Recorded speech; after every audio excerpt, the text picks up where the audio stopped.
All right, I'm going to make this video to talk about this topic a lot of men, and probably women, struggle with. I was struggling with it for quite a while.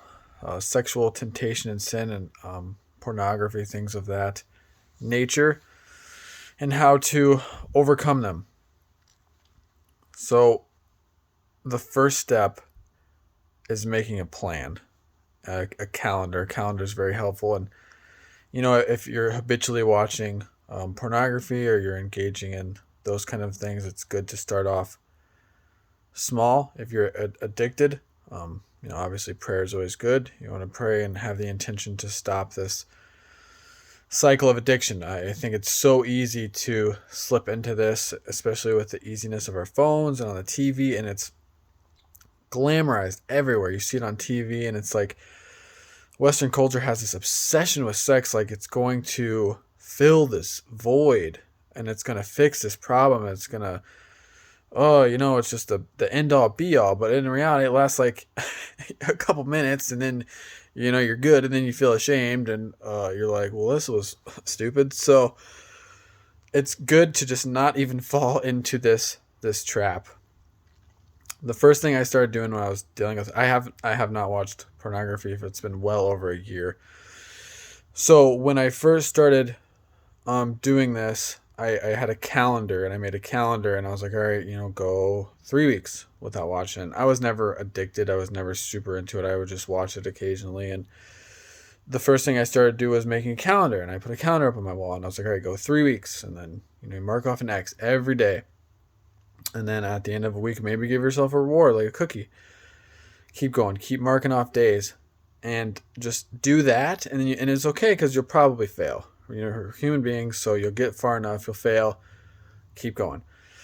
Just try to keep getting farther. Keep getting farther, keep staying focused, and really fill in this time with something that's productive, whether it's like prayer or whether you're taking up like building things or going out and get like a trash bucket and a picker, a litter stick. That's what I do when I get bored. I just get a litter grabber and then a bucket, and I go pick up litter and stuff. But it's good to get your mind and go to something positive, so you're not falling into sexual sin like this, because it doesn't do anything. It bears no fruit, and it's bad for your soul, and you get addicted to how you think women should be and what they should do, and you're treating people as objects to fill your flesh, and it's like you realize that nothing's getting accomplished except decay. So number one thing, it was definitely start off with a calendar and a goal and reward yourself. You get far enough, and then like I said, you get something good, and then keep going, and then just write that every day, and then give yourself positive reinforcement like you're doing great, keep going. And eventually, it's good, you can go to 3 months, 4 months, and then before you know it, you won't even have any inclinations to do these things. I think the main issues that cause relapses or any kind of is like stimulating images that plant a seed in your mind or in your heart. So with me, I kept falling into it on my TV. Like, you'd pick a movie and they'd be like, have nudity in there. You're like, well, I mean, that's fine, I guess, but that's right when you agree to that and you fall into like, oh, it's going to be fine, just whatever. You're setting yourself up for failure. So I don't expect everyone to do this, but I completely got rid of my TV. I never had it since. Got rid of my Wi-Fi. And it was great. Like, I just read constantly now. I read and go out and try to do helpful things, and just get away from these things that are going to draw you into a place that you don't want to be. It looks so sweet on the outside, and it looks rewarding and fun, and before you know it, you know what I mean? If you actually look at like what's going on, you'd see how sad of a state we're in when we're doing these things to like gratify ourselves. I mean, it's kind of like depressing to think like, we're more than that. We're made in the image of God. We should be really be trying to live as righteously and as disciplined and as self-composed as we possibly can. And, it's the same way for sexual interactions. You want to be careful, and you really want to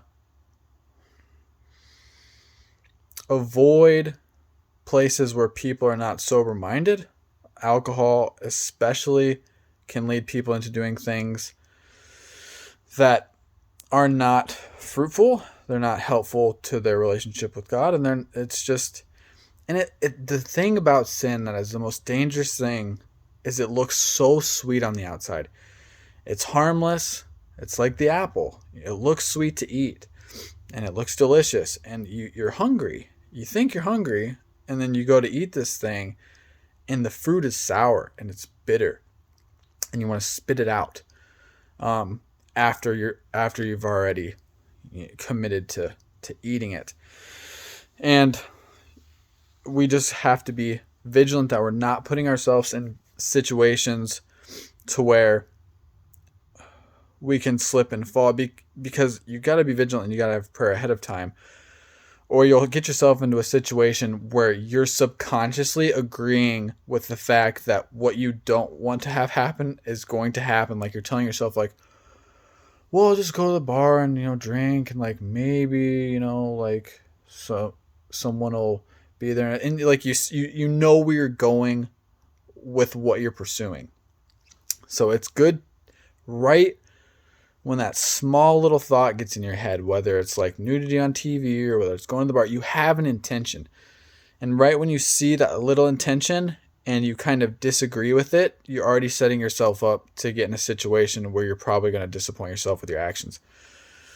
So it's like, yeah, I'll watch that movie with nudity, but I mean, it's not going to do anything. You know what I mean? It's fine. But like the minute you're even debating that, you're setting yourself up for the devil to enter and to really grab a hold of your heart. So other situations, I don't know of. I know alcohol is huge. I'm sure there's other situations where people get tempted to having sex when they're like stressed out, but casual sex is so strange to me. I don't anymore know about many situations where people have casual sex other than maybe Tinder or something, or like when you're getting naked pictures from people. That's easy. That's like easy, and it seems harmless, but I don't think people understand that the implications and like the negative consequences that these are having on you, because it's, if you really, really take a step back and distance yourself from what's happening, you'll see just how pathetic it is what is happening, because it's like you're literally like touching yourself over pictures of someone else's like skin and these things, and it's just you cave in on yourself to find a pleasure that when you look at it on the surface, it's just absolutely decrepit and without life and spirit and meaning, and it's a sad state of affairs that we're in. It's it's just what it is. So you got to replace these things with something that's higher. Get to reading your Bible every day. Get to developing a routine that is avoiding pitfalls, that's avoiding the devil's whispers in your ear to try to get you sidetracked onto a path that leads to bad thing. Oh dear, excuse me. Bad things. Other than that, I wonder what else people. I know the phone's huge, Instagram, and then women too. There's so many people with like parental issues, and we just don't know what love is. That is like, I'm still trying to figure that out. We do not know what a healthy model of love is, and that's where you're trying to find that. With Christ, if you don't have that from your parents, it's understandable that we're seeking out love how the world is telling us that love is, and that's with sex.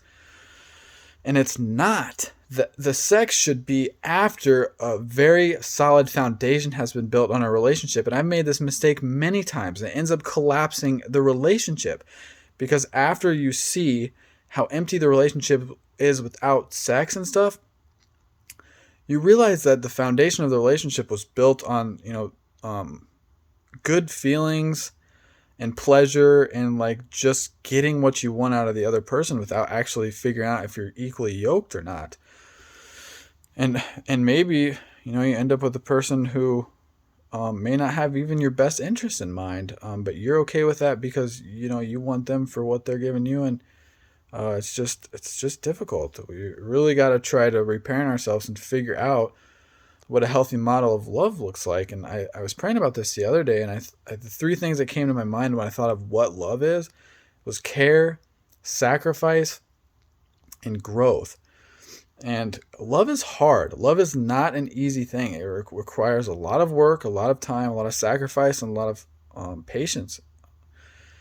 And like when you go in rushing into having just a sexual relationship with someone, you realize how empty that actually is. And you're going to actually even feel worse about yourself. And that might be good because at least you might have a repentant heart. And that's a blessing. If you're going in and you're just using women or you're using men to fulfill this need you have, and you're okay with just doing that and discarding them, you may have a serious issue that you're not even aware of, because you may be just so wrapped up in your own narcissistic mind, that you're fine with that being a thing, like just using people. That's not cool. And I used to do that all the time.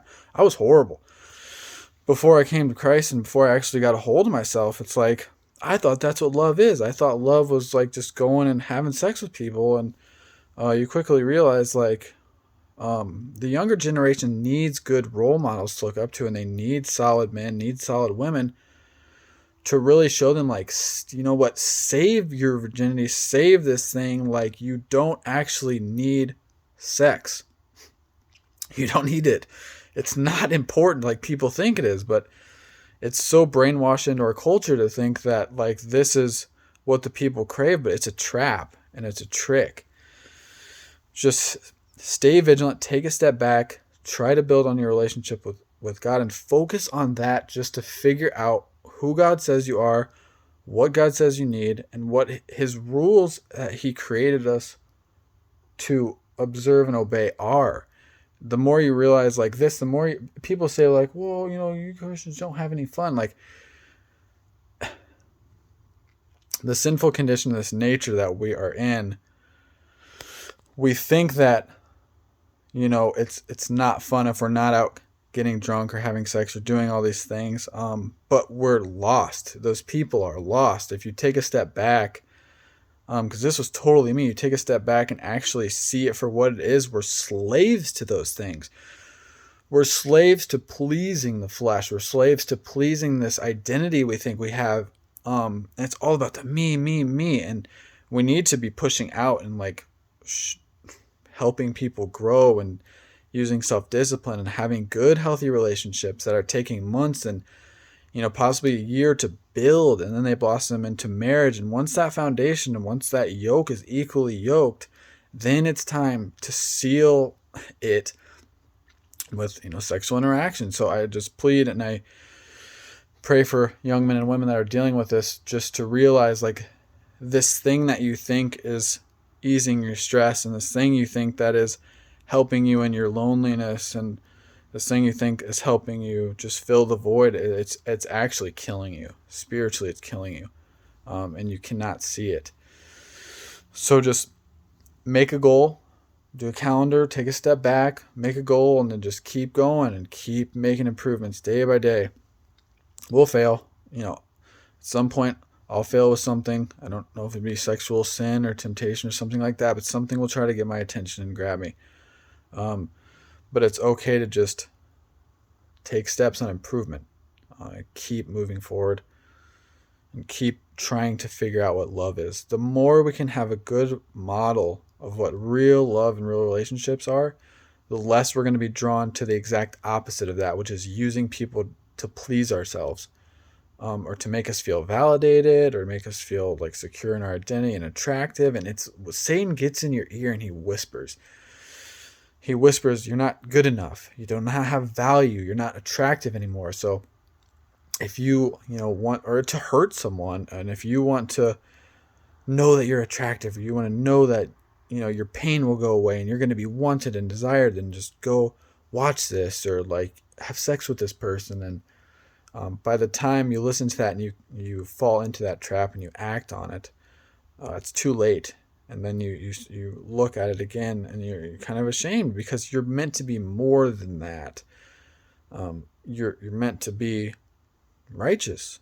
disciplined and in an image of God, and a son or a daughter of God, and the most cherished thing, and to glorify God in your life and in your body. And we can't be doing that if we're out running around and doing everything we think that's going to please us, because it's a lie. So that's all my spiel for today. I hope that helps someone. I know that's a very difficult problem people have, because we get lonely and it gets sad, and we want to fill this in, but it's never going to satisfy you. It'll satisfy you for 3 minutes, and then you realize how ridiculous it was. So I plead everyone just to